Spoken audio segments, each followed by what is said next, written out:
Starting with a tail shank, a 7 millimeter. This is for our articulated game changer. And here's the tail shank in the vise. This is the fish skull next generation articulated tail shank. And I got my Norvise bobbin spooled up with some 70 denier olive green UTC thread. And we're using some White River Marabou Sculpin olive blood quill.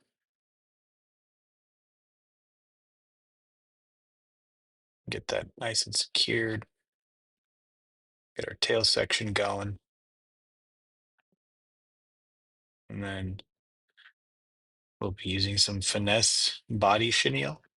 It's in a white or clear color in a size large.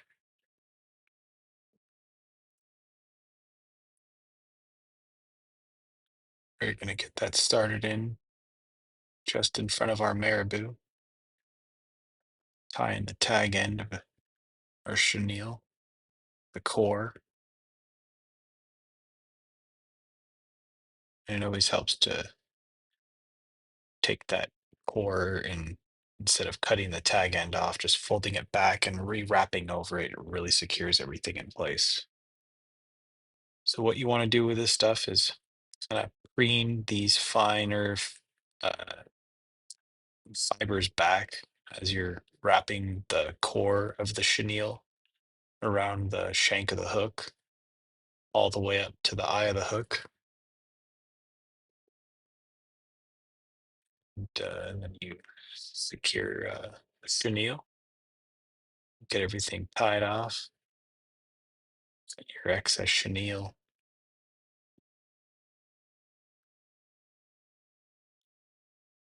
You can go in with some UV glue. This is the flow.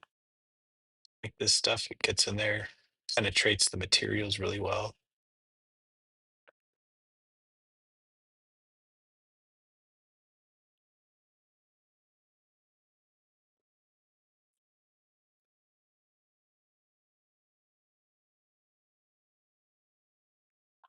And you don't want to hold these fibers back when you're zapping this because you want these to kind of flare out a little bit. This is our articulated shank.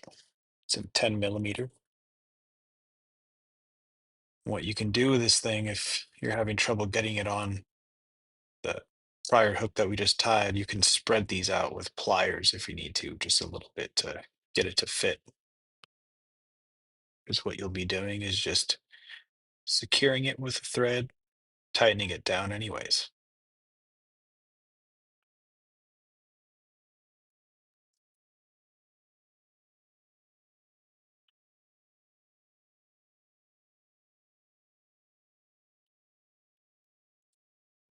We moving on to our next chenille wrap.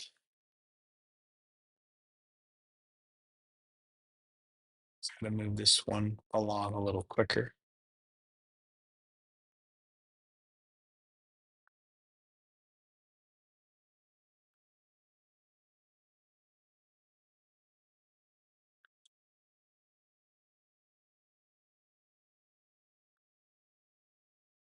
Do the same thing. Bring your fibers back, wrap it up to the front.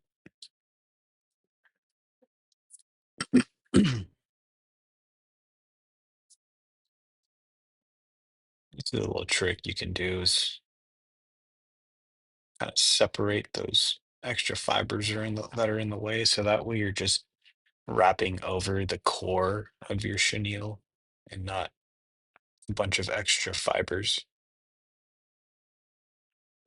It can be a little bit tricky trying to work around those extra fibers. They really like to grab onto your thread.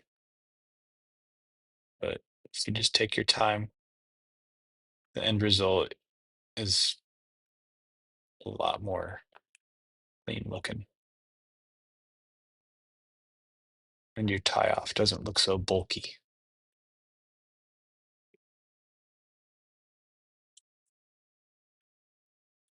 So we'll repeat this process uh, with 5 shanks total. Speed through this because it gets a bit redundant. You see here, I broke my thread, but I actually broke it twice. I cut one of those out, but I thought it would be a good little lesson to anybody that might struggle with breaking their thread. It happens. You just don't panic. Try to come up with a solution. For me, it was really easy. The thread didn't unspool on me, and you just go ahead and reattach some new thread, cut off your excess, and get going again. No harm, no foul.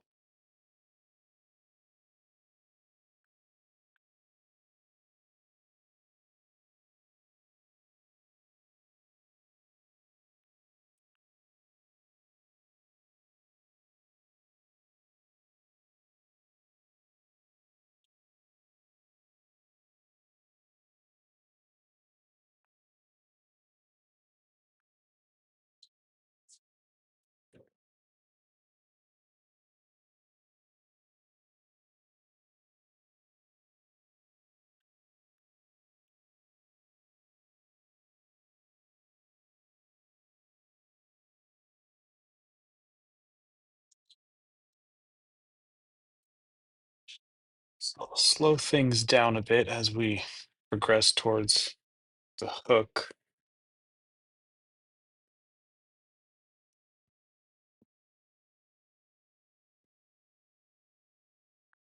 What we're going to be using is a Kona big game hunter, 1/0. And we get this hook secure in the vise, apply a thread base, very a pretty decent thread base. And you stop your thread at the hook point and come in with a fine line. It's like a braided line, really tough to cut.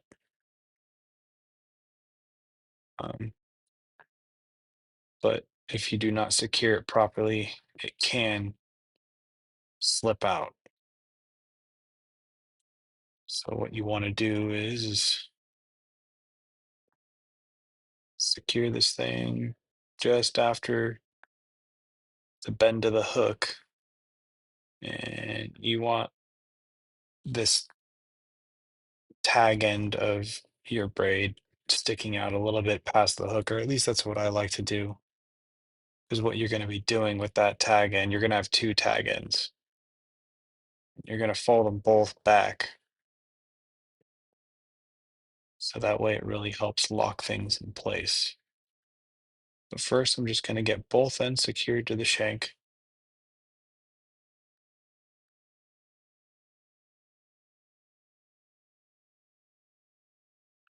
And this is where having the right scissors comes in handy. I do have them. I don't know why I didn't reach for them first, but there they are. The braid's very hard to cut.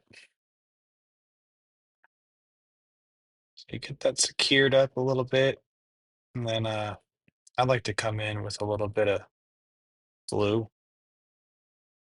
a little bit of crazy glue.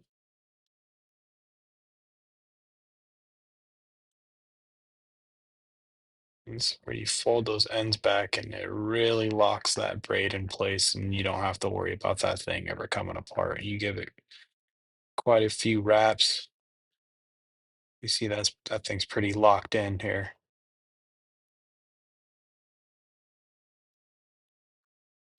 Now we'll move on to the Blaine Chocolate's Game Changer chenille in clear.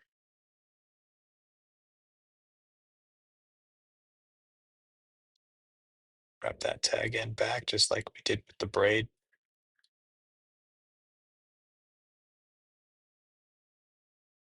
If you're ever worried about something slipping out, just always wrap your tag end back and tie it off instead of clipping it.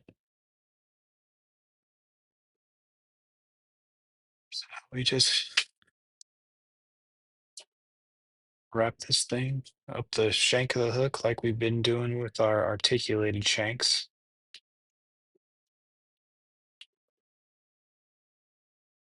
All the way up to our hook eye.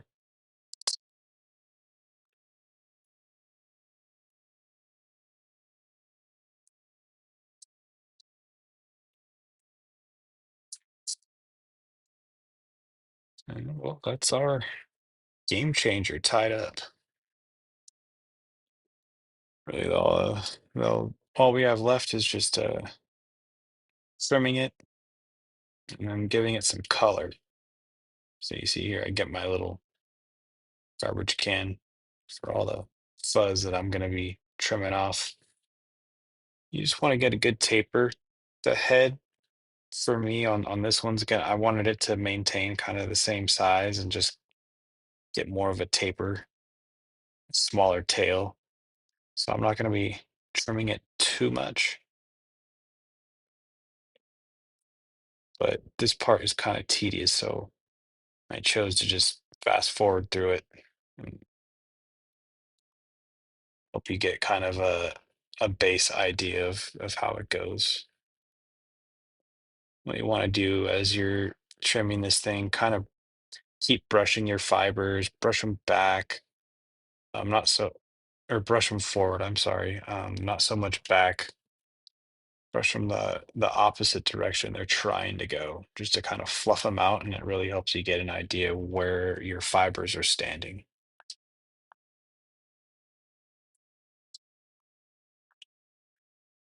Try to slim up the side profile on the head of my fly.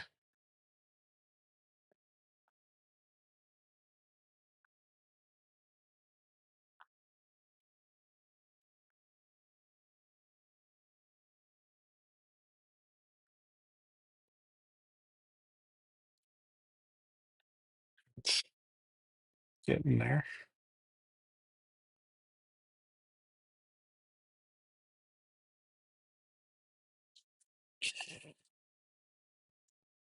You just got to take your time with this. This tie took me 2 hours, so keep that in mind. It's not a quick tie. I'll move on to the coloring. This is just a green.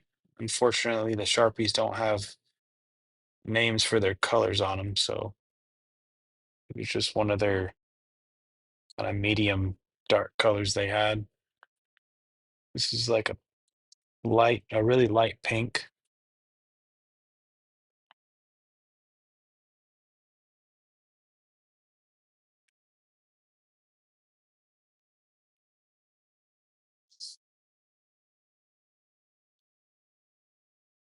Rainbow, some rosiness. This is a brown, just coming in to make some dots.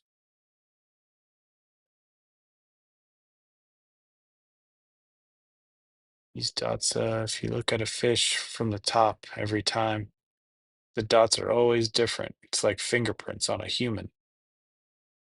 Fun fact.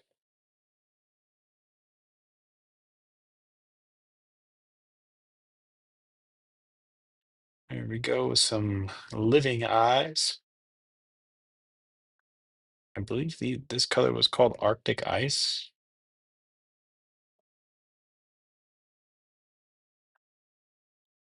I just put a little crazy glue on the back of the eye and then flattened out where I wanted to put it and then applied it. Kind of let that set up a little bit while I work on the opposite side. Do the same thing. And then come in with the Solarez thin, hard UV glue. This stuff will be used to solidify the eyes and form up more of a head.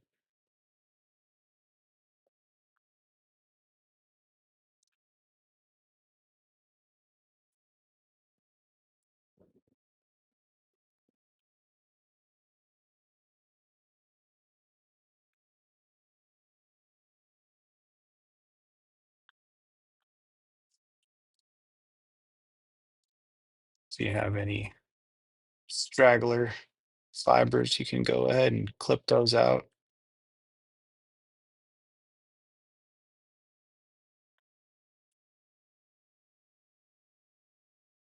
I really like to fill these things in, make sure if I squeeze the eyes from the sides, they don't move. And there's your game changer rainbow trout. Cool little fly. I have yet to try one of these on the water, but I am excited to get this thing wet. I have a feeling it's going to be a productive little pattern.